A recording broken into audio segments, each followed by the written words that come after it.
Uttaranchal university BTech spot admissions and seminar April 26 శనివారం Alexander luxury hotel Anantapur.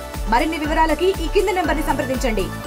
టెర్రరిస్టులను శిక్షించాలంటూ అనంతపురంలో లాయర్లు పెద్ద ఎత్తున ర్యాలీ నిర్వహించే టౌన్లైర్ దగ్గర నిరసన కార్యక్రమాన్ని కూడా చేపట్టినటువంటి నేపథ్యం. మనతో పాటు లాయర్లు ఏదైతే ఉన్నారో ఈ చనిపోయిన వారి కుటుంబాలకి కేంద్ర ప్రభుత్వం ముఖ్యంగా ఆదుకోవాలి, అందులో ముఖ్యంగా ఏదైతే ఉందో ఈ సంఘటనకు పాల్పడిన వాటిని కఠినంగా శిక్షించాలంటూ ఇక్కడ పెద్ద ఎత్తున నిరసన కార్యక్రమాన్ని నిర్వహిస్తున్నట్టు నేపథ్యం. మరి లాయర్లు ఉన్నారు, మనతో ఏం చెప్తారు సార్? ఏంటి మీ ప్రధాన డిమాండ్ ఏంటి ఈరోజు కార్యక్రమం నిర్వహించడానికి ప్రధాన కారణం? జమ్మూ కాశ్మీర్లో ఏదైతే ఉగ్రదాడి ఉందో దాన్ని మేము తీవ్రంగా ఖండిస్తున్నాం.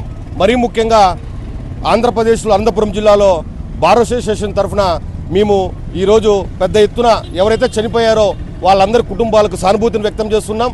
ఎవరైతే గాయపడ్డారో వాళ్ళ కుటుంబాలకు కూడా మా ప్రగాఢ సానుభూతిని వాళ్ళకి మద్దతుని తెలియజేస్తున్నాం. మరీ ముఖ్యంగా ఏదైతే దేశంలో ఉగ్రవాదం ఉందో ఈ ఉగ్రవాదాన్ని తీవ్రంగా అణిచివేయాలని కేంద్ర ప్రభుత్వాన్ని నరేంద్ర మోడీ గారిని మేము విజ్ఞప్తి చేస్తున్నాం. తక్షణంగా ఎక్కడైతే ఈ ఉగ్రవాదులు ఉన్నారో ఉగ్రవాదులు ఎవరైతే ఉన్నారో వీళ్ళందరిపైన కఠినంగా చర్యలు తీసుకోవాలి. మనం ఇంతవరకు సౌమ్యంగా వెళ్ళాం, సౌమ్యంగా ఇంకా వెళ్ళకూడదు.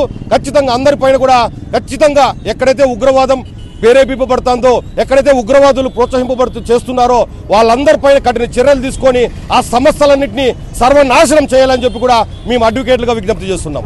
ఏం చెప్తారు సార్ ఎక్స్పెషల్ మీకు ప్రధాన డిమాండ్? ప్రధానమైన డిమాండ్ ఒకటే, దేశంలోనే కాదు ప్రపంచం యావత్తులో ఏదైతే ఉగ్రవాదం ఉందో దాన్ని అంతా కూడా ఖండించాల్సినటువంటి మానవతా దృక్పథంతో ఉంది. అయితే ఈరోజు అమాయకమైనటువంటి ప్రజల పట్ల ఈ ఉగ్రవాద మూకలు ఏదైతే ఉందో ముఖ్యంగా పాకిస్తానీలు వాళ్ళు చేసినటువంటి దుర్మార్గమైనటువంటి చర్యలకు మేమంతా ప్రతిస్పందిస్తూ దేశం యావత్తులో ఈరోజు కఠినమైనటువంటి చర్యలు చేపట్టాలని, ముఖ్యంగా ఉగ్రవాదుల పట్ల క్షమాగుణంతో ఉండకోకుండా గతంలో మనం చూస్తూ ఉన్నాము ఎన్నో సంఘటనలు పాల్పడినటువంటి నేపథ్యాలు ఉన్నాయి. మరి వాళ్ళని ఈ విధంగా ఊరికే మనం వదిలేస్తే కుదరదని, ముఖ్యంగా వాళ్ళని కఠినమైన శిక్షలు విధించాలని, ముఖ్యంగా ఇండియా అంటే పాకిస్తాన్కు వణుకుపెట్టే విధంగా ఉండాలని ఈ దేశం యావత్తులో ఉన్న చిన్న పిల్లల నుంచి 12 ముద్దుల వరకు కూడా కోరుకున్నటువంటి నేపథ్యం. కాబట్టి ఈరోజు బాధితులు ఎవరైతే ఉన్నారో ఈ ఉగ్రవాదుల దాడిలో బలైనటువంటి వ్యక్తులకి కేంద్ర ప్రభుత్వం కూడా సానుభూతిని ప్రకటించాలి. వాళ్ళకి సరైనటువంటి ఎక్స్రేషన్ కూడా ప్రకటించాలి. ముఖ్యంగా క్షతగాత్రులు లేనటువంటి వాళ్ళకి కూడా ఆదుకోవాలని ఈ సందర్భంగా తెలియజేసుకుంటూ థ్యాంక్ యూ. సార్ ఏం చెప్తారు సార్ ఎక్స్పెషల్లీ ఇప్పుడు ముష్కరుల దాడికి కేంద్ర ప్రభుత్వం అవలంబిస్తున్న తీరుని ఎలా చూస్తారు?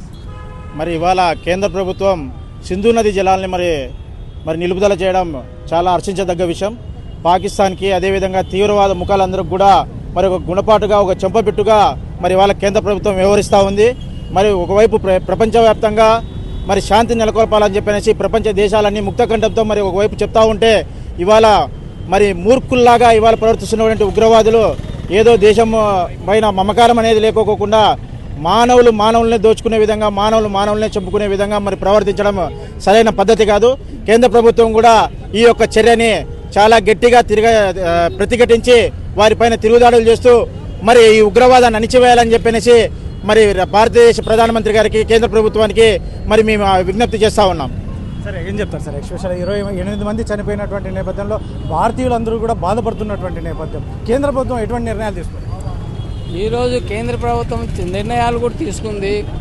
పాకిస్తాన్కు సింధు జలాలు బంద్ చేయడం కానీ ఇంకా వాళ్ళు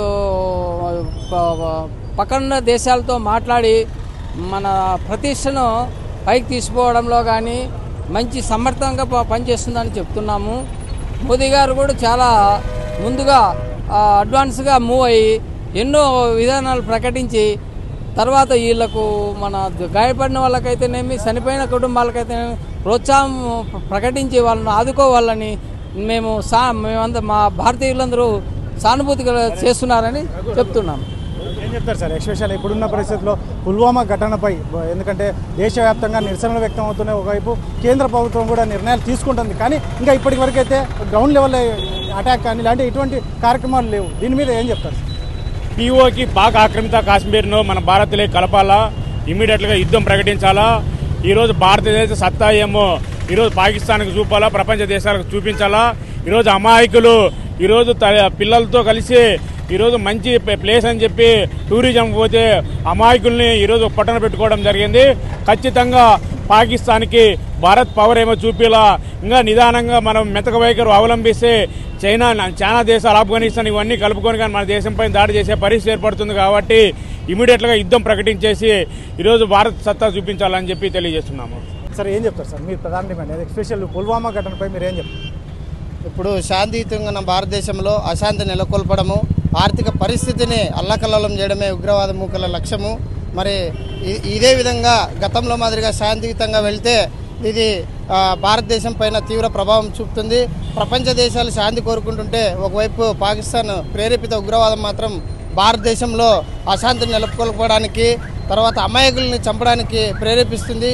ఇది చాలా హేయమైన చర్య, ఇది చాలా ఖండించాల్సిన చర్య. ఇదే భవిష్యత్తులో ఇలాగే కొనసాగకుండా ఉండాలంటే భారత కేంద్ర ప్రభుత్వము త్రివిధ దళాలతో దాడి చేసి గుణపాఠం చెప్తే తప్ప వాళ్ళు సర్దుకునేలా లేరు. మరి ఈ అవకాశాన్ని భారత్ ఒక